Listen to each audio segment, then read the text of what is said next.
SS8H4 explains significant factors that affected westward expansion in Georgia between 1789 and 1840.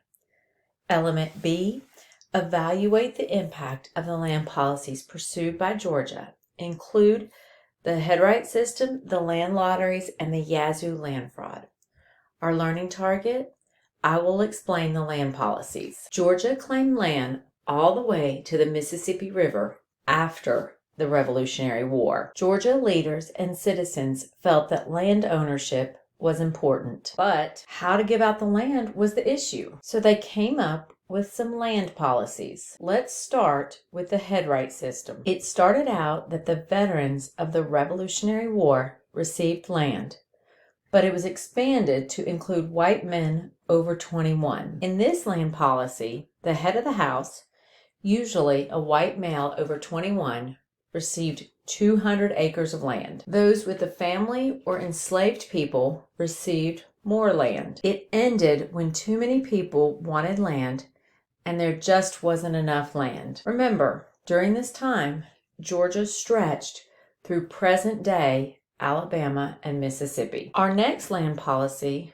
was the selling of land in present-day Alabama and Mississippi. It was known as the Yazoo Land Act. 4 land companies bought the land for $500,000. Right after signing it into law, it was found out that the General Assembly had been bribed. Of course, that kind of ticked off Georgians, and they protested the sale. It didn't matter. The General Assembly went ahead with the Yazoo Land Act. U.S. Senator from Georgia, James Jackson, lost his mind. He immediately quit being a senator and returned to Georgia. He and his political aides, the people on his side, took control of the Georgia General Assembly and declared the Yazoo Land Act invalid. Georgia gave up or ceded the land to the U.S. government and the promise that the U.S. government would give the Indian land claims in the state and remove the Creek Indians from Georgia. After, the act was burned by James Jackson using a magnifying glass. The reason for a magnifying glass was said to bring fire from heaven to destroy the act. This was the first land scandal in the United States.